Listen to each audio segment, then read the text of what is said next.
Estoy aquí, estoy aquí.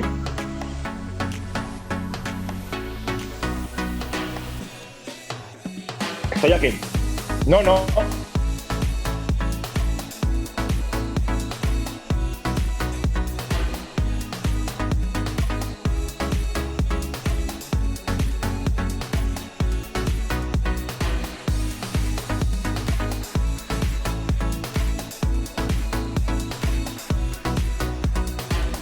Yo os veo y os escucho bien.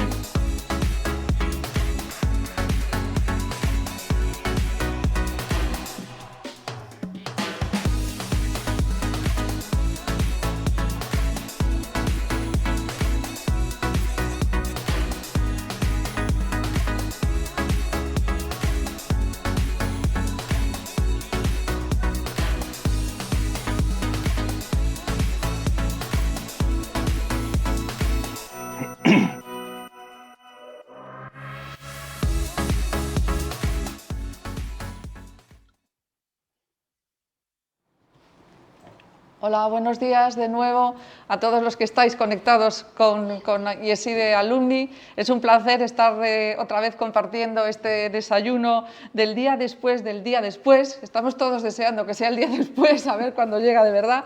Y como seguimos con nuestro planteamiento de diferentes sectores, antiguos alumnos que tenemos, pues como estábamos comentando justo antes de conectar ahora con todos vosotros, en muchos ámbitos sectoriales y empresariales muy relevantes de Galicia, es un placer que hoy nos toca hablar de moda. Vamos a hablar de cómo el sector de la moda es reinventarse en todo este proceso, ¿no? y es la opción, no vamos a tener más que todo eso. Entonces vamos a compartir este espacio con vosotros, con Dora Casal, que es la CEO de Roberto Berino, antigua alumna de IESIDE también, porque realizó el programa de entrenamiento directivo de liderazgo e innovación con nosotros. Y en el otro lado de la pantalla, que lo tenemos aquí conectado con nosotros, está Luis Gestal, que también es el CEO de Antoni Morato en España, y que realizó el Executive MBA hace ya años, pero ya nos conocemos desde hace muchos años y estamos encantados de que estemos aquí hoy los tres pudiendo tener esta conversación. Realmente es tener una conversación. Entonces, lo que os pediría, en primer lugar, es que nos contaseis vuestra trayectoria. Es decir, estábamos hablando ahora en rápido, Dora. Estábamos hablando ahora como Dora estudia empresariales y hace una FP informática y empieza sus prácticas en el Banco Pastor, ¿no? Pues sí, yo hice la carrera de empresariales, a su vez hice el FP de informática porque me gustaba mucho la informática en aquel momento, y era como un divertimento casi. Me ofrecieron empezar en prácticas en el Banco Pastor, fue una experiencia maravillosa, me lo pasé como una enana, y a partir de ahí aterricé en la moda de casualidad. En Adolfo Domínguez, que fue mi primera empresa, buscaba una persona que hablase italiano, yo hablaba italiano, y me pareció divertido también. Entonces, de ahí pues empecé en el departamento de tejidos, trabajando con los proveedores de compra en Italia. De ahí pasé a dirigir la compra de mujer, de ahí a llevar toda la responsabilidad de la compra de las líneas, de ahí a ser la directora de organización. O sea, he ido evolucionando. Después he sido la directora de producto, la directora de retail nacional e internacional con la división de e-commerce integrada, y hace unos 3 años aproximadamente pues se cruzó en mi camino Roberto Berino, y me ofreció un proyecto que me pareció muy interesante. Me parecía un reto, después de haber estado muchos años en una empresa del nivel de Adolfo, que es una empresa maravillosa, pero era como toda mi carrera profesional. Después de haber estado un año en la banca, era donde había estado, era como, bueno, había un concepto de reto para mí, dirigir una empresa igual con un nombre muy potente en la industria española y con un posicionamiento también muy importante, pero además que tenía un proyecto que Roberto había empezado en el 2018 de cambio transgeneracional, donde había una segunda generación que él quería incorporar perfiles más profesionales a la compañía, y que el reto era montar todo eso y darle forma a esa empresa a futuro. Y ahí estoy. ¡Qué bien! Oye, genial. Pues desde el tendremos 19, mucho de qué hablar. Desde el 19 ahí estoy. Bueno, y Luis también tiene una trayectoria importante que contarnos, ¿no? O sea, que tú también estudias empresariales en La Coruña, en tu caso. Sí, digamos que mi relación con el mundo empresarial empieza desde la cuna. Mi padre fue cofundador de una empresa de moda gallega, muy conocida en su momento por muchas razones y en distintas etapas de la vida. La empresa era Caramelo. Entonces, bueno, pues naciendo en el seno de una empresa, naciendo en el seno de una familia vinculada con el mundo de la empresa, en donde también trabajaba mi madre en un primer momento, posteriormente también mi hermana, pues os podéis imaginar que las conversaciones 24 horas al día, 365 días al año giraban en torno a esto. Me incorporo a trabajar en la empresa familiar con 12 años. Mi padre consideraba que los veranos eran demasiado largos para, para estar jugando al fútbol y para estar con los amigos y para ir a la playa.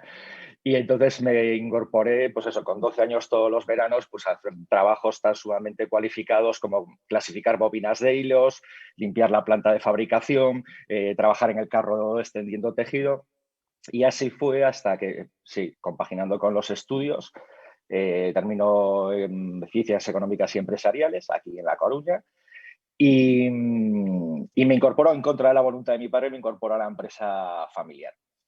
Y ahí pues he ido pasando absolutamente por todos los departamentos, con la finalidad de conocer cómo funciona la compañía, no solamente a nivel departamental, sino a nivel de 360 grados. A finales del siglo pasado es cuando curso el Executive y cuando tengo el placer de tenerte, entre otros, a Carlota como profesora de finanzas, prácticas, conocimientos muy útiles para lo que me vino por delante. Y bueno, pues dentro de la empresa familiar vivo la crisis del 2007-2008. Nosotros salimos de la compañía en el año 2008-2009 y estaba bastante quemado del mundo de la moda por todo lo que había vivido allí. Y bueno, emprendí con una empresa, una productora audiovisual, algo completamente distinto. Estuve 2 años y bueno, las circunstancias me llevaron otra vez, el gusanillo de la moda me seguía picando ahí y entré como director comercial para España y Portugal de Calvin Klein. Me voy de Galicia, hago las maletas como muchísimos emigrantes gallegos a Madrid, simplemente, no muy lejos. Y bueno, como otro ejemplo más de resiliencia, la empresa se vende a los 3 días de incorporarme yo a la posición. Pasamos un año y pico haciendo la transición, primero a la empresa que nos compraba, evidentemente, y después a la empresa que quedaba en España haciendo la distribución de la marca. Y en paralelo, pues me busco una alternativa. Tenía muchísima curiosidad por el mundo digital y entro pues, en uno de los principales players a nivel europeo, que es Van Privé, la empresa francesa Van Privé. Una .com, un pure player centrado en la venta, en la creación, son los fundadores del concepto de ventas flash. Ahí toco sectores completamente diversos, no toco apenas el mundo de la moda y un headhunter me plantea un proyecto, una empresa, yo que venía de trabajar en esos últimos años en multinacionales, en empresas internacionales, me plantean un proyecto de una empresa que, digamos, emocionalmente me recordaba mucho a la mía. Y vuelvo otra vez a contactar con el mundo de la moda, en esto que vas preparando las entrevistas. La headhunter es una amiga y me insistía mucho. Yo decía, no quiero saber nada de moda, no quiero saber nada de moda. Y bueno, esto es un veneno que te pica y que lo tienes ahí en la sangre, puede manifestarse más o manifestarse menos, pero que está ahí. Y entre eso, el carisma del empresario, del emprendedor, del propietario de la compañía, pues termino en la empresa en la que estoy ahora. Es una empresa italiana de moda, soy el responsable para España de toda la empresa y es donde me encuentro ahora, viviendo en Barcelona, añorando Galicia muchísimo y viajando todo lo que puedo aquí para cargar pilas. Uno viene aquí, recupera el acento gallego, come 2 cocidos y un plato de pulpo y está preparado para otra tirada en Barcelona. Genial, genial. Bueno, pues estamos hablando de moda. Una vez que el contexto me parece espectacular, las dos historias que habéis contado. En realidad hay un informe de McKinsey que estamos hablando de uno de los sectores donde el impacto de la crisis ha sido muy importante. El peso del sector de la moda en España es indudable, tiene un peso importante en el PIB del casi el 2,8%, un empleo que también es el 4,8% según los datos que tenemos, pero que se ha visto muy afectado por todo lo que es el hundimiento de las ventas y el cierre de muchos puntos de venta, ¿no? Empezamos por el mundo físico, ¿no? Luego iremos con tu experiencia de venta privé también al mundo online, pero empezamos por el mundo físico. ¿Cómo te adaptas a una economía que está cerrada? Es decir, que de repente el mundo se para, ¿no? ¿Qué hacéis? Pues mira, lo mío fue casi doble adaptación. Yo aterrizo de México el día 14 aquí, después de que en la distancia hayas tenido que tomar decisiones de qué pasa con las tiendas, porque en España había empezado ya unos días antes, y ilusos de nosotros, todo el mundo pensaba que esto iba a durar poco. 15 días. 15 días, efectivamente. Entonces, las órdenes que damos es de cierre de tienda. Nosotros tenemos 180 puntos de venta, pero realmente la mayor parte de esos puntos de venta están en España. Entonces, bueno, de repente paras la organización porque el motor de una empresa de moda son las tiendas, no hay más. Tenemos unos servicios centrales que son su backup, pero si las tiendas no están abiertas, la organización se para. Y entonces yo aterrizo aquí el día 14 y es como una película de miedo. Aterrizar en Barajas, en la T4 y que esté cerrada, yo no la había visto en mi vida. Pasan normalmente 52 millones de personas al año por ese aeropuerto. Y has tenido que tomar decisiones, vamos, corriendo, pero además pensando pues, que una organización son personas, que todo el mundo tiene miedo porque es un momento de total incertidumbre para todos.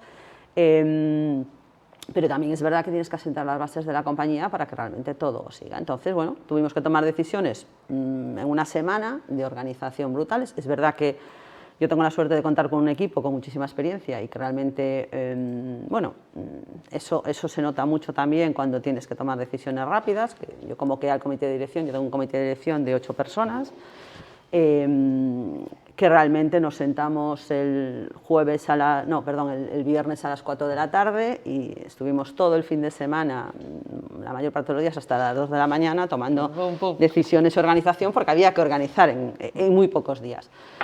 Y bueno, después fuimos semana a semana. Es decir, al final esto era una realidad que no conocíamos, entonces nosotros tenemos un comité de retail todos los lunes que realmente normalmente se hablaba de ventas, no había ventas, había que hablar de organización y de pasos a dar para los siguientes días. Y así hemos ido trampeando un año, esa es la realidad. Sí, un año ha pasado ya. Sí, por eso es que volvemos a estar en abril ya, en abril. Ya mayo. Entonces, bueno, hemos ido semana a semana, pensando en el largo plazo, pero trabajando en el corto plazo, porque era toda una incertidumbre muy alta. Sí. Esa fue nuestra gran realidad. En realidad estamos hablando de una empresa con tiendas propias y relevantes. Vuestro caso, Luis, es diferente, ¿no? Teníais una situación diferente. Nosotros teníamos una situación diferente. Yo viví la situación del COVID, o sea, muy similar a lo que dice Dora. Tenía un condicionante particular por un tema de enfermedad de una persona próxima. También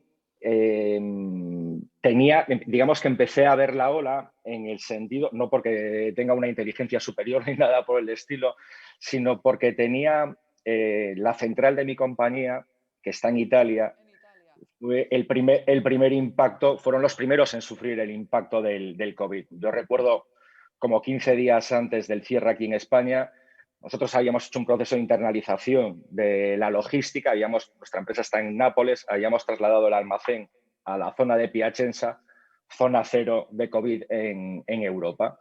Y recuerdo hablar con mi jefe 15 días antes diciéndome, tenemos la planta de distribución completamente cerrada, gestionando con las autoridades el poder sacar camiones para poder abastecer a las tiendas, tanto propias como las tiendas multimarca que tenemos del orden de unos 300 clientes en España. Digamos, entonces, empecé a ver eso. Italia cierra las tiendas la semana del 9 al 13, cierra las tiendas, yo creo que es el día 9, y yo empiezo a ver que esto es lo que va a ocurrir en España. Y fue una semana en donde, primero con el objetivo de salvaguardar la salud de los trabajadores, empiezas a movilizarte para cerrar.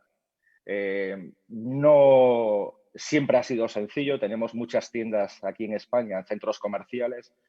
Fueron negociaciones y conversaciones con directores de centros en muchos casos complejas, porque estás hablando de una situación completamente extraordinaria y te ponen el contrato encima y las penalizaciones encima por cierre.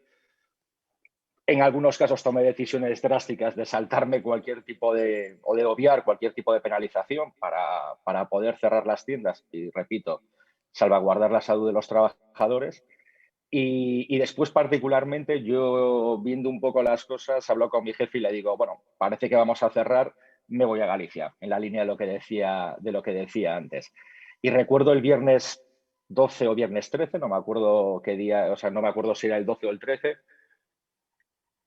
Mi oficina era mi coche, moviéndome desde Barcelona hasta Coruña, hablando con la sede de Italia, hablando con los centros comerciales, hablando con los trabajadores, también en la línea de lo que dice Dora, intentando transmitir tranquilidad, intentando reducir la incertidumbre en la medida de lo posible. Creo que los que somos responsables de equipo, nuestra principal función es reducir el miedo de la gente que trabaja con nosotros, y en estos meses hemos vivido mucho miedo. Y después es eso, parada en boxes, como digo yo, ingresos a cero. La particularidad de los clientes multimarca, que al final pues tienes unos compromisos de pago. Inicialmente el cierre, no sé si recordáis, hablaban de 15 días, se convirtieron en 2 meses. Desarrollamos, aparte de lo que comentaba Dora, que es medidas de emergencia para intentar adaptar los gastos a los ingresos que tienes en ese momento, a negociar con los centros comerciales reducciones de renta, a la aplicación de ERTES, etcétera, etcétera, era garantizar la continuidad de la compañía. Y garantizar la continuidad de la compañía es: tenemos que seguir trabajando en la creación de colecciones, tenemos que seguir realizando las compras, tomar decisiones de las compras con un escenario de incertidumbre enorme, garantizar el servicio. Y es eso. Y la particularidad de los clientes multimarca, bueno, nosotros, mi equipo, desarrollamos con 300 clientes multimarca que tenemos en España, hicimos 300 planes de acción individualizados en función de lo que tenían servido, de qué momento iban a hablar. O sea, yo creo que ha sido una temporada muy de micromanagement. Y cuando digo de micromanagement es que cuando gestionas un país y gestionas una complejidad relativamente uniforme, de repente se convierte en que, por las particularidades de las restricciones de este COVID, estás gestionando casi a nivel municipal en función de las particularidades que tienen esos municipios. Es eso. Al final es actuar mucho en el corto plazo sin perder la perspectiva del medio plazo y trabajando en multiescenarios. O sea, yo recuerdo, me imagino que Dora lo ha vivido exactamente igual, yo recuerdo algunos domingos a las 12 de la noche pendiente de internet de la publicación de decretos, simplemente para saber si al día siguiente abríamos las tiendas o no las abríamos, no. o en qué medida las abríamos. Entonces tenemos el plan A, que es abrimos, tenemos el plan B, que es no abrimos, tenemos el plan C, que es abrimos con una limitación del 30%. Bueno, ha sido una época muy dura. A nivel personal, pura resiliencia diaria de enfrentarte a la adversidad y eso, y a la incertidumbre. Claro, estamos hablando de que esto todavía acaba sin estar muy claro, que los aforos siguen limitados, estamos viendo cómo cada municipio, claro, es una gestión casi ad hoc, pero hay algo que posiblemente está cambiando, ¿no? Tú has hablado de las colecciones y esto puede estar provocando que tengamos que plantearnos un modelo diferente a la colección que teníamos antes, sino colecciones más cortas que permitan ajustarse más a cada momento, ¿no? Lo que yo he leído que se llama las colecciones cápsulas, ¿sabes? Es decir, casi cápsulas. Entonces, bueno, ¿no? Es un poco un cambio de concepto en cómo se trabajaba pues, en el sector. Ese concepto en mi empresa está asentado ya antes. Como te decía, esta empresa, aparte de que lleva 40 años en el mercado, ha evolucionado con ella bastante, y la realidad es que hace mucho tiempo que no se trabaja con 2 colecciones, como era lo habitual. Pero es verdad que esto te ha obligado a ir como no solo pensando qué va a pasar el mes que viene, sino que al final en nuestro sector se compra con una anticipación importante, dependiendo del mercado en el que compres. Nosotros compramos más en cercanía, pero da igual, ese tiempo lo necesitas para organizar la compra de tejidos, al proveedor, la logística y demás, y de repente no sabías qué iba a pasar. Empezamos en 15 días, cerramos 2 meses, íbamos a abrir en mayo, abrimos en junio, íbamos a vamos, en el verano parecía que todo parecía que volvía a la normalidad, en septiembre nos volvimos a encontrar con la realidad. Sí, sí, sí. En octubre igual, en noviembre no te cuento, la Navidad, o sea, era como un poco lo que decía Luis, vas gestionando el día a día pensando un poco en el medio, pero también con un control, porque al final lo más importante está claro que son las personas. Al final una organización sin personas no es nadie, tienes que mantener un poco el espíritu en la gente de las tiendas que está en su casa y que realmente, como él bien decía, no sabía si iba a abrir mañana.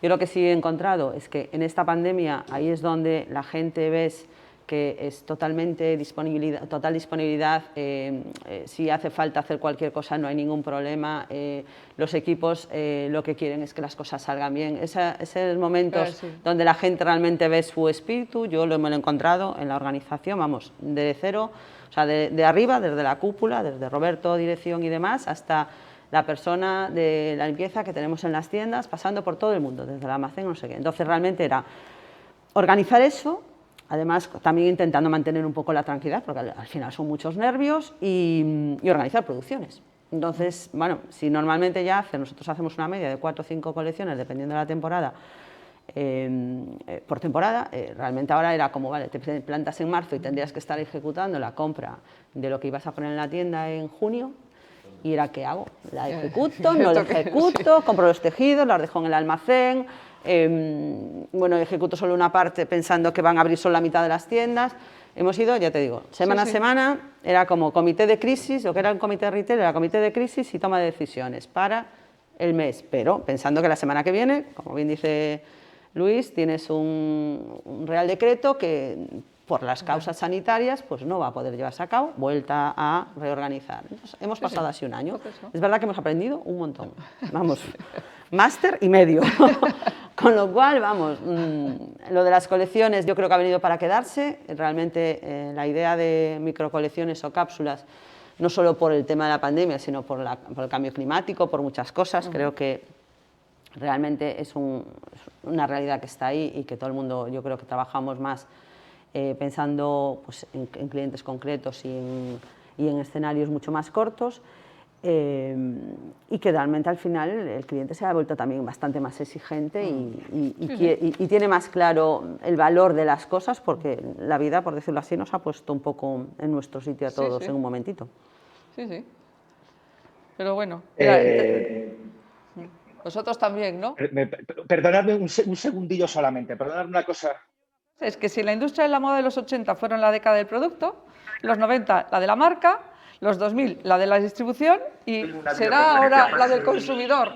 Tú has hablado también de un consumidor más consciente Mira, yo una cosa que me encantó cuando empezamos a poder abrir algunas tiendas es que los clientes se acercaban a las tiendas no con la idea de comprar, se acercaban a las tiendas con la idea de saludar al vendedor y además preguntarle cómo estaban. Ah, qué bien. Entonces, claro, eso te produce una realidad. Al final es verdad que nosotros tenemos equipos muy estables, que llevan muchos años en la compañía y que tienen una relación con el cliente muy, muy cercana, pero claro, de repente todos habíamos pasado un pequeño shock, un gran shock. Y de repente, pues eso, no tenían eventos, con lo cual realmente pues, la necesidad de comprar no existe, no sales de casa porque trabajas desde casa, pero yo... Venta de chándal. Sí, o prenda de chándal o de prendas que realmente todo el mundo nos arreglaba mucho de aquí para arriba, era como una situación donde como solo me veías de aquí para arriba, pues no pasa nada, pero la realidad es que pues la venta normalmente se produce de otra forma. Entonces, el foco en el consumidor, yo creo que nunca lo hemos tenido tan claro, que el consumidor es el que manda, que realmente tienes que pensar mucho en tu cliente, conocer muy bien a tu cliente y crear como micro colecciones o microcápsulas o microexperiencias, llamémoslo como queramos, para el cliente que no es el mismo, el de una tienda de Madrid, que una tienda de Orense, que un centro comercial de Castellana o de una tienda de Antara en México, no tiene nada que ver. Entonces, sí, yo el foco lo tengo clarísimo que es el cliente. Estábamos hablando, Luis, que es que leímos una frase, dice, si la industria de la moda, los 80 fueron la década del producto, que conocisteis, los 90 las de las marcas y los 2000 la de la distribución, esta será la del consumidor, ¿no? Un poco lo que estábamos hablando. Sí, bueno, yo creo que la del consumidor ha sido siempre. Siempre ha sido la del consumidor. A ver, esta crisis, bueno, primero pediros disculpas por esta pequeña interrupción, cosas del directo que ocurren siempre. Yo creo que esta crisis tiene elementos muy comunes a crisis pasadas. Yo que he vivido la del 2007-2008 en Caramelo, hay muchas cosas que en esta crisis las había aprendido en primera persona en el 2007-2008. Pero ha habido una serie de impactos muy centrados en el sector. También ha sido una crisis estructural y se abren una serie de cuestiones que yo francamente no sé, no soy capaz de adivinar si esos cambios se van a quedar como parte de nuestros hábitos de consumo o no se van a quedar. También en la línea de lo que decía Dora, nosotros también trabajamos con colecciones muy ajustadas, con tiradas más cortas y con colecciones más ajustadas a los momentos del año. También trabajamos con anticipación, sobre todo por esos clientes multimarca que realizan las compras con 6 meses de antelación al servicio. Pero como decía antes, es una crisis estructural porque no sabemos si ha habido un desarrollo del e-commerce, pero la gente volverá otra vez a comprar cuando tenga libertad de comprar en puntos de venta físicos. Pero por encima de todo, yo creo que ha habido esta crisis, el elemento diferencial ha sido una crisis de valores o una crisis de paradigmas. Es una crisis que ha sacudido, perdón, que ha sacudido al individuo, que nos ha sacudido como personas, y entonces empiezan a ponerse encima de la mesa cuestiones de qué importancia le vamos a dar a la ropa dentro de nuestra cesta de compra. Venimos de una sociedad sobreconsumista. Seguiremos comprando por encima de nuestras propias necesidades básicas, o cuestiones como el cocooning, que ahora todos nos hemos encerrado en nuestras casas y somos cocineros y consumimos contenidos y ocio desde nuestras casas, eso se acabará trasladando. Soy muy escéptico en que muchas de estos paradigmas que se han vivido en estos meses se vayan a mantener. Sí es verdad que el impacto directo lo hemos tenido, es decir, al final el consumo de ropa va enfocado principalmente a socializar. Socialización no ha habido. Va enfocado a los eventos. Eventos no ha habido. Va enfocado al trabajo. Nos hemos metido a trabajar en chándal desde casa. O va enfocado a viajar. No ha habido viajes. Y esto todo, evidentemente, ha tenido un impacto muy, muy importante. Yo en este momento que poco a poco se van eliminando las restricciones, veo con optimismo, ya por propia naturaleza soy optimista, veo con optimismo que la gente volverá a consumir y volverá a comprar moda. De la misma forma, me imagino que hablaremos después, el concepto de la sostenibilidad, la perdurabilidad de las prendas. Yo creo que el mundo de la moda tiene que bajar un poco las revoluciones con respecto a cómo venía hasta el día de hoy. Creo que volveremos a producto más atemporal, a colecciones más flexibles, más adaptadas al momento, de mayor calidad, de mayor duración. Creo que el modelo que traíamos no está adaptado a la realidad de lo que ocurre a día de hoy. La cuestión es si la realidad a día de hoy es la que va a perdurar en el momento en que vuelvan otra vez a abrirse, a eliminarse las restricciones completas y podamos salir a la calle y consumir como hacíamos antes de la pandemia. Has abordado un tema muy importante. Ayer hablaba yo con una persona, sabes que los niveles de ahorro en España están disparados, es decir, nunca, claro, es evidente, si no podemos salir, lo que acabas de contar tú, el entorno lo has clavado, es decir, la gente lo que ha acumulado es dinero. Entonces, la pregunta que viene es decir, ¿y qué va a hacer la gente cuando esto sea posible? ¿Se lo va a gastar? ¿Es mucho más consciente de la importancia de mantenerlo? Pero una de las cosas que va a hacer todo el mundo es viajar, eso, con el que hablas, todo el mundo te dice que está deseando viajar, y has abordado un tema que a mí me parece muy relevante, que es el de la sostenibilidad. Es decir, venimos de un entorno en el que la moda era colecciones de usar y tirar, por decirlo de alguna manera, con un doble efecto de la sostenibilidad, que es el proceso de producción y todo lo que eso contamina también, pero también el del residuo. Las imágenes que ves de toneladas de ropa que no sabemos ni qué destino tiene, y una campaña que ya se está articulando pues, de la conciencia, que yo creo que sí puede llevar a lo que acabas de comentar tú, ¿no? El que prime la calidad sobre la cantidad, ¿no? ¿Qué opináis del efecto? Hombre, yo, dentro de nuestro entorno y de nuestra firma, al final esa siempre ha sido el driver de la marca. La marca tiene 40 años y siempre ha mantenido esos drivers, es decir, la calidad por encima de la cantidad. Es decir, a mí me encanta encontrarme con gente que te dice, no, es que esta chaqueta es de Roberto Berino y la tengo hace más de 20 años. Y claro, yo no estaba en Roberto Berino hace 20 años. Entonces, de entrada, como me deben ver un poco de cara de estética, se la sacan y efectivamente es de Roberto Berino con la etiqueta antigua. Eso, al final, aquí ha pasado siempre. De hecho, tú te compras una prenda de Berino y no es para que te dure una temporada, tanto por concepto de colección como por concepto de uso de tejidos y de confección. Nuestras prendas están pensadas para que duren.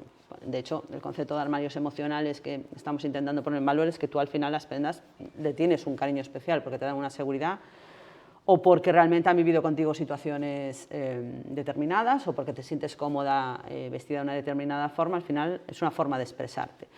Y yo creo que eso se ha arrastrado al mundo de la moda porque efectivamente, como decía Luis, de repente nos han cambiado todos los paradigmas. Entonces, ¿consumiremos moda? Yo creo que sí, que volvemos a consumir moda, de otra forma. Es decir, yo creo que todos nos hacemos las mismas reflexiones y al final, bueno, abres tu armario y te pones las mismas prendas casi siempre. Entonces, bueno, hay algo ahí que falla. Entonces, si inviertes en una prenda que sabes que te vas a poner mucho, yo creo que es más consciente hoy esa persona que invertir en una prenda que antes a lo mejor te comprabas para un momentito, claro, o para un evento. Para un evento. Sí, sí, sí. Entonces ahí hay una gran diferencia. ¿Y en la moda de hombre, Luis? ¿Tú hay paradigmas especiales? Todavía más. Todavía más, ¿no? Todavía más. Nosotros cogemos nuestro pantalón de algodón beige y nuestro polo azul y podemos tirar 3 o 4 años con él, incluso con agujeros y desgastados y todo. No, a ver, yo creo hay una realidad que es incuestionable. Somos el segundo sector más contaminante del planeta, por detrás del sector petrolífero. Esto tiene que cambiar y está cambiando. Está habiendo una conciencia social en cuanto a en qué medida la ropa que llevamos contribuye a perjudicar el planeta. Y es uno de esos elementos, de esos paradigmas que, digamos, por todo lo vivido estos últimos 12 meses, más a flor de piel está. Se está trabajando desde hace años y la crisis ha sido un acelerador de este concepto o de esta inquietud en procesos sostenibles, en materiales sostenibles, en la economía circular, en el reciclaje de las prendas. A todos se nos cae de alma a los pies cuando vemos esas montañas de prendas a las que te referías, Carlota. Es trabajar en la perdurabilidad del producto. Nosotros también, al igual que Roberto Berino, ha sido uno de los drivers competitivos de nuestra compañía.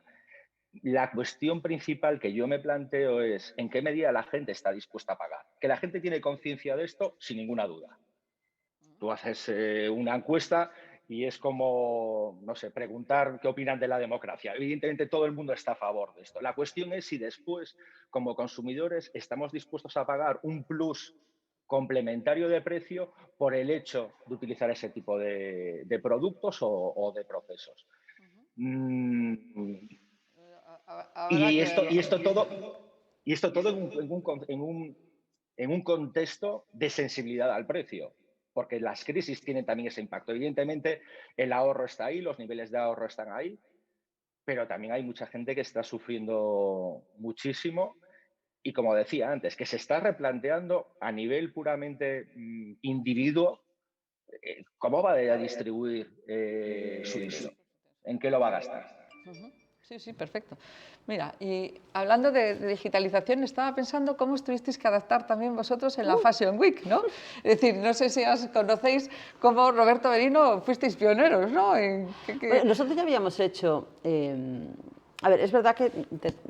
aunque nacemos de la tradición de las prendas y de un Berín, que es un pueblo en el fondo, y tal, Roberto siempre ha tenido mucha inquietud mental hacia adelante y eso la verdad es que toda la compañía vivimos un poco en eso. Ya el año pasado, en enero, presentamos una colección que se llamaba Legado, que ya lo hicimos a través de tablet, el cliente compraba en el momento, porque nosotros la verdad es que no trabajamos las colecciones como otros diseñadores a 6 meses vista, trabajamos en la colección que vamos a presentar a 2 meses vista, es decir, en enero se presenta la que está en marzo en las tiendas.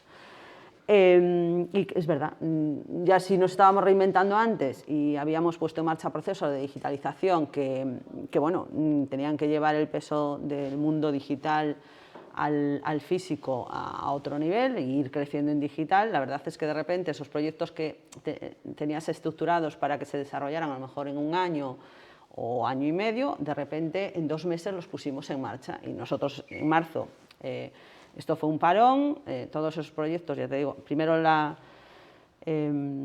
seguridad de las personas, después la supervivencia de la compañía y después un poco, vale, y cuando salgamos de aquí, ¿de qué forma salimos? Lo que decía Luis también, entonces salimos de otra forma. Yo creo que el cliente, efectivamente, hay gente que nunca había comprado en online y que no le ha quedado más remedio, sea ropa o otras cosas, y le ha perdido un poco el miedo a esa realidad de la compra online, ya no es tan difícil ni es tan raro. De hecho.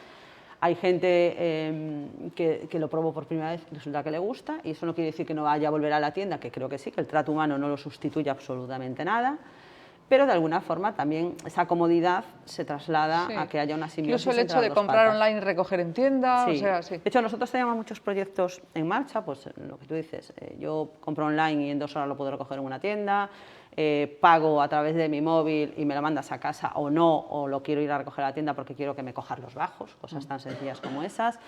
O hay una prenda que veo en la online y quiero saber en qué tienda está y que me la manden desde la tienda porque prefiero que... hay también ese concepto de apoyar al mercado local y creo que es muy importante apoyar al mercado local. Y hay mucha gente concienciada de ella, entonces, aunque tú la tengas en online, él quiere comprarlo en la tienda de Orense.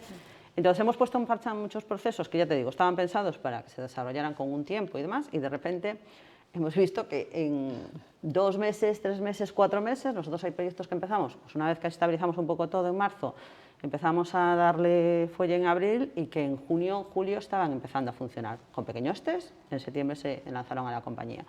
Y ahí también nos ha ayudado a que esa venta de online, que tenía un peso específico en la compañía en aquel momento, de repente tuviese un crecimiento del 60% comparativamente a las ventas físicas, que no son las reales. Ahora hay que volver a encontrar ese equilibrio, como bien decía Luis. Pero se ha producido mucha más fusión, por la necesidad, o por la pérdida de miedo, o por esa apertura que hay ya más entre los 2 canales. Ahí hay un cambio muy importante también, igual que lo de la sostenibilidad. Yo creo que esto también ha venido para quedarse y que va a estar. Sí, sí, yo creo que sí, ¿no? Estamos ahí en pleno, o sea, es la ola del cambio, esta es la ola del... total. Exponencialmente, ¿no? Exponencialmente. Mira, y como estamos en la Escuela de Negocios, yo tengo que hacer la pregunta clave, es decir, ¿cómo evolucionarán y cuáles serán los perfiles profesionales que va a necesitar el sector de la moda post-COVID? Siempre la hago, ¿eh? Tenéis que tener en cuenta que esta es una pregunta fija, esto es como de examen, pregunta fija. ¿Qué perfil? O sea, es alucinante porque yo que estoy en contacto por mis hijos con personas que se están incorporando en este momento al mercado laboral, el peso que sigue teniendo, el atractivo que sigue teniendo el sector de la moda para la gente joven, no os podéis imaginar. O sea, gente que dice... Hombre, es un sector muy divertido, ¿eh? Ah, bueno, claro. Es que tenemos aquí a 2 exponentes de la evolución en el sector. Es un sector que no nos aburrimos, ¿verdad, Luis? No sé, yo te digo lo que yo por lo menos estoy viendo que necesitamos en una empresa como la nuestra. Necesitamos gente con ganas de hacer cosas. Que por supuesto tenga una buena formación. Yo siempre digo que te formes en lo que realmente te gusta, porque después no será un concepto de que tengas que ir a trabajar, sino que te lo pases bien muchas horas al día, que es donde vas a también estar mucho tiempo. Y realmente está claro que la formación digital es muy importante, la formación de idiomas también. Es decir, al final el mundo es global, aunque vuelva a hacerse un poco local, tienes que tener la posibilidad de abrir mercados y de abrir otros conceptos a tu situación habitual. Y sobre todo que tenga ganas. Yo en el fondo, siempre creo que al final hay 2 conceptos, las aptitudes y las actitudes. Entonces, para mí siempre pesan más las actitudes que las aptitudes. Tú te puedes formar en algo. Si no tienes ganas de hacer algo, no lo puedes hacer. Son 2 momentos para mí distintos en la vida de las personas.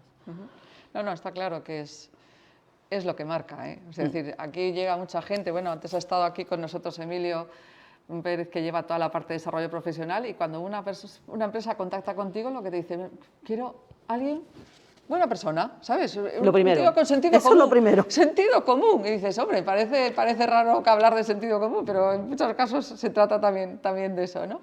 O sea que seguimos aquí peleando y que esta gente joven se forme mucho para dar un relevo de calidad. Es decir, realmente que afronten un proceso incierto como este momento que va a derivar en un cambio del sector que va a ser relevante, ¿no? Eso estamos todos de acuerdo. Después, Carlota, hay otra cosa que creo que es muy importante. Las empresas que tenemos mucho tiempo en el mercado, como te decía, vale, con 40 años de experiencia de marca, pues al final ha pasado mucha gente muy valiosa por la empresa y hay mucha gente muy valiosa. Pero al final también te acostumbras a hacer las cosas de una determinada forma. Entonces, sangre joven, nueva, con ganas de hacer cosas, también hace que los equipos estén mucho más vivos. Y es compaginar la experiencia de verdad en un sector con las ganas de cambio y de hacer cosas que incorporas. Entonces, para mí es la mejor simbiosis. Luis, ¿y tu experiencia de trabajar? No, digo que yo suscribo las palabras de Dora al 100%. Cuando hacemos algún tipo de proceso y veo los currículos de la gente, no está el problema en los hard skills, no está el problema en la formación, no está el problema en... Todo el mundo ahora tiene 3, 4 idiomas, MBAs, etcétera, etcétera, etcétera. Yo lo que busco es la actitud. Todo demás, además, tampoco estamos mandando cohetes a la luna. O sea, estamos haciendo ropa y llevando la ropa a las manos de la gente. Esto no es la NASA. Pero sí es un sector que desde el punto de vista de producto renovamos, o sea, es tremendamente, ha sido siempre tremendamente dinámico. Somos de los pocos sectores donde nuestro catálogo de productos caduca en un plazo muy, muy corto de tiempo. Y esto implica un dinamismo enorme. Pero sí es verdad que también, por otro lado, nuestro modelo de distribución, o sea, vendemos ropa de la misma forma que se vendía ropa hace 200 años.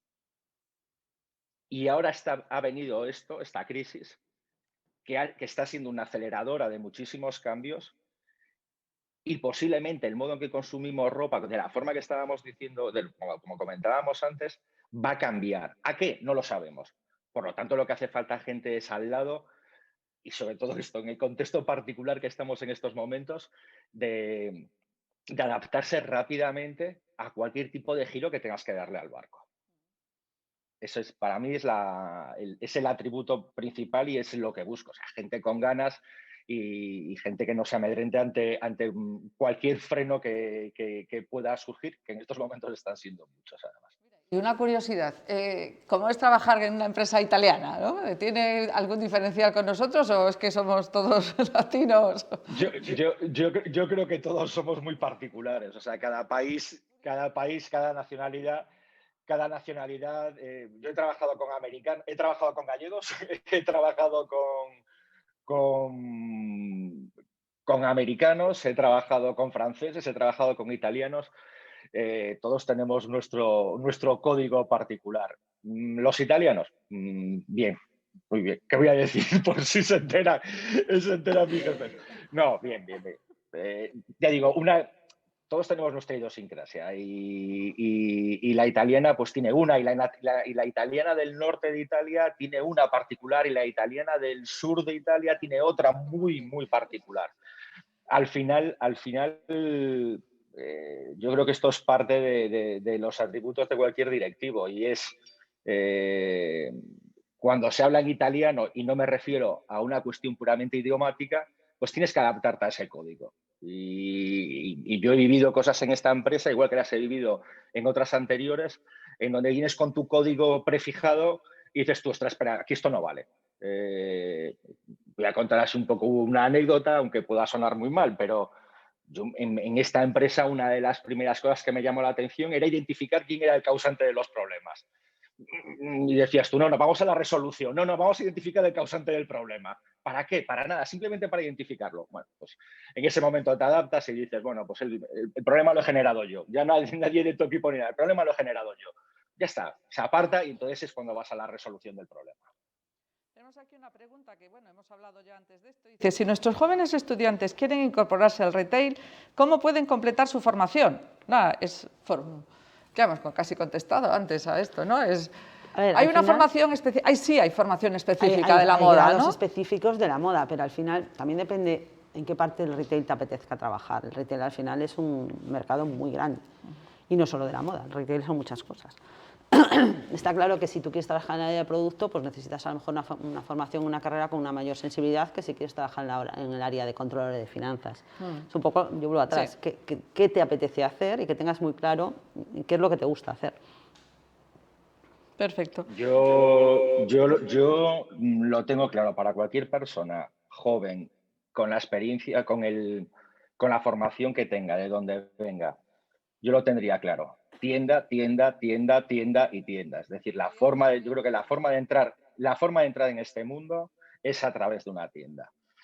Porque al final, la cadena de valor del textil, de la moda, puede ser muy compleja. Puedes fabricar en lejanía, puedes fabricar en proximidad, puedes trabajar en un concepto push, en un concepto pull, pero al final toda esa cadena de valor termina en el momento clave. Y el momento clave es el momento de la atención al cliente. Todo lo demás, todo lo que viene aguas arriba, queda subordinado a ese momento. Por lo tanto, yo diría, una persona que se quiera incorporar a trabajar en el mundo de la moda, lo primero que tendría que hacer es trabajar en tienda. Yo lo he hecho, o conmigo lo han hecho, y yo lo hago con todas las personas que entran en mi compañía, la compañía en la que trabajo. Da igual que seas un abogado, que seas un experto en marketing, que vengas a producto o que seas de recursos humanos, a la tienda. Todo el mundo lo mando a la tienda. Porque al final lo que te permite eso es poner en perspectiva todas las decisiones que se toman previamente aguas arriba en esa cadena de valor. Fíjate que el otro día tuvimos aquí, sabéis que estamos teniendo actividad en Alumni, tuvimos una Alumni en línea con César Alberte, y también lo último que dijo es decir, yo a todo el mundo le recomendaría que tiene que pasar por la experiencia de vender. Sí, porque es una experiencia que parece muy fácil. Eso parece fácil, pero no es tan fácil, tiene nada. ¿no? O sea, bueno, tenemos aquí otra pregunta de Emilio Pérez Troncoso que nos dice, hablando de mercado internacional, ¿cómo perciben fuera del telón de Grelos, es decir, de Galicia, a los profesionales gallegos el sector textil, con la importancia que tiene este sector y cómo los gallegos han hecho cosas muy importantes y muy grandes en este ámbito? ¿Cómo nos ven desde fuera? ¿Cómo nos ven? Luis, tú que te has trabajado con tanta nacionalidad. A ver, yo creo, voy a decir dos cosas que pueden sonar contradictorias. Primero, creo que cada vez importa menos la bandera que enarbolas. O sea, estamos en un mundo plano, donde no existen fronteras, donde yo creo que conocemos poco la raíz o el origen de algunas compañías que operan a nivel internacional. Y sí algo que particular, que digo, que puede sonar contradictorio, que en su momento a mí me ayudó muchísimo, sobre todo en la parte, cuando trabajaba aquí en Galicia, es Inditex. O sea,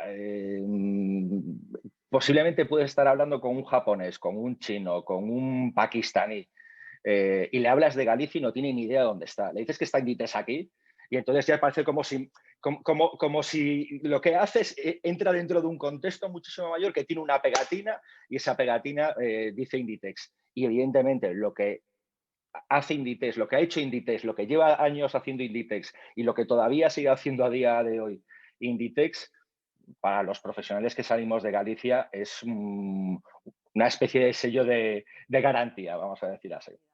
Bueno, pues estamos terminando ya porque tampoco vamos yo estaría, bueno, para la mañana entera, aquí me está impresionando lo que estáis diciendo. Ayer leí una frase del CEO de Mascarós, hablando del sector zapatos, pero bueno, viene al caso. Dice, nunca en mi carrera me he encontrado con tan buena predisposición para llegar a acuerdos. Saldremos de esta, saldremos reforzados. ¿Estáis de acuerdo? Me pareció impresionante. Sí. Es decir, yo eso lo suscribo, vamos, al 100%. Desde, ya, como te decía antes, la gente de las tiendas, la gente de fábrica, los proveedores. Yo también he tenido algún problema con algún centro comercial concreto, pero los menos. La realidad es que al final la gente es muy consciente de lo que ha pasado, lo que hemos vivido todos, y en el fondo se ha hecho más piña para mí que en otras crisis. Se ha visto como más global el concepto de la crisis y que no era un concepto solo de quién ganaba o quién perdía, sino que perdíamos todos. Entonces yo estoy totalmente de acuerdo con él. Yo voy a hacer un acto de contrición. Yo creo que el sector de la moda ha sido uno de los sectores donde el oscurantismo, la separación, el no asociacionismo, una cosa es el asociacionismo de pegatina, que le llamo yo, y otra cosa es lo real. Quizá por ese secretismo con las colecciones, el no compartir información y todo esto, yo creo que durante hasta el COVID casi trabajabas como cajas aisladas. Y sí es verdad que lo que está ocurriendo ahora, creo que realmente somos conscientes que de esto tenemos que salir juntos, que es muy difícil salir por separado. Y de hecho se están viendo ahora iniciativas de asociacionismo que eran impensables hace unos años, que existen muchas marcas. Recientemente lo ha hecho el grupo Tendam, el grupo Cortefiel, en donde han abierto su plataforma de B2C, de su plataforma de e-commerce, a otras marcas que lo que hacen es complementar la oferta de Grupo Cortefiel. Esto no se ha hecho en los últimos 20 años desde el inicio de la venta electrónica. Y ahora sí, ¿por qué? Porque existe una consciencia que para llegar al mercado tienes que llegar con una oferta completa. Y la oferta completa la puedes aportar tú, la pueden aportar otras personas que están trabajando en los mismos parámetros o en los mismos códigos que tú. Digo, es más, yo creo que hay asociaciones que se están generando ahora mismo, incluso para aprovechar los fondos europeos, que nunca se darían en otro tipo de situaciones. Yo ayer estaba en una reunión de 70 marcas de España, donde no solo está la parte nuestra, la que podemos vivir tú y yo directamente de la Asociación de Retail y Moda, sino que también están los centros tecnológicos de innovación, donde también están los etiquetados, donde también están para todo un proceso de trazabilidad o de innovación de ecodiseño, que eso, la verdad es que a mí que me propusieron participar en él, de repente yo lo veía un poco como, bueno, esto va a ser lo de siempre. Es decir, como tú dices, la asociación de pegatina, no es verdad. Estamos trabajando de verdad y hablando de verdad de cosas que van a afectar al sector en los próximos años y hay que diseñarlos. Eso, sinceramente, yo hasta este momento no lo había visto. Entonces, yo creo que sí que ha cambiado. Qué bien, qué bien. Bueno, tenemos aquí preguntas, pero nos vamos casi de tiempo, ¿no? Estoy aquí viendo a los organizadores. Nos pregunta Ignacio Alfageme, ¿cómo consigues involucrar a la gente pidiendo tanta flexibilidad y además garantizar empleo de futuro? Es decir, hablamos de cómo vosotros, desde vuestra experiencia, de vuestros equipos, cómo en un momento tan complicado consigues que la gente ponga todo de sí, ¿no? A ver, es complicado porque el miedo es algo pues muy personal y muy libre, pero yo, por ejemplo, una de las primeras cosas que hicimos es el viernes a la tarde todo el mundo se fue para casa, pero realmente tuvimos una reunión con todos los responsables de tienda donde le garantizábamos a todo el mundo que esto era un tema de salud, no era un tema de aprovechar para hacer otras situaciones. Y todo lo que hemos hecho ahora en este año, que ha sido duro, ha sido garantizarle a la gente que esto era un barco en el que estábamos todos. Cuando digo todos, es desde Roberto, otra vez, hasta la última persona que hace que haya una operación posible en esta compañía. Puede ser poner botones, planchar una prenda o abrir una tienda. Y eso al final, bueno, al principio todo era un poco incierto, pero al final eso, que la gente se ha visto más tranquila porque su puesto de trabajo no estaba tan en el aire, eso ha provocado una reacción positiva brutal. Entonces yo ahí me siento súper orgullosa en ese sentido de la compañía. Sí, sí, momento director de personas importante. Totalmente. Sí, sí. Mira, nos pregunta aquí otra pregunta. Esto está que arde, o sea, está impresionante. Aquí nos pregunta Miguel, Miguel González, una pregunta financiera, es decir, ¿crees que cotizar en bolsa como Inditex es un punto de inflexión en la trayectoria de una compañía? ¿Es algo a lo que aspiráis? Bueno, vosotros estáis en Italia, pero Roberto Merino aspira al MAB o no. No, a ver, yo creo que cotizar en bolsa tiene unas ventajas. Yo he trabajado en una cotizada en bolsa y también tiene unos inconvenientes para una empresa de un determinado tamaño. Entonces, Roberto, no aspiramos a cotizar en bolsa. Roberto Merino es una empresa familiar con vocación de empresa internacional, pero que realmente la forma de trabajar es muy distinta a la de trabajar en una multinacional, y ahí Luis tiene más experiencia que yo en multinacionales, que la que Trainers está trabajando en una empresa de estos perfiles. Pues nada, estamos terminando ya porque empezábamos la mañana en esta conversación tan amigable que hemos tenido, hablando del impacto en el sector de la moda y si reinvertirse es la única opción. Creo que la respuesta ha quedado la hemos respondido N veces, es decir, está claro, estamos en la reinvención absoluta y que lo que me alegro infinito es que dos profesionales como vosotros, con una experiencia y con un conocimiento tan importante, estéis remando en dos empresas tan relevantes para el futuro y os deseo todo lo mejor. Mucho ánimo, mucha fuerza y espero seguir contando con vosotros. Me ha encantado. Gracias a vosotros. Un placer siempre, Carlota. Un placer. Deseando veros. Sí, sí. Un abrazo, Luis. Gracias, Luis.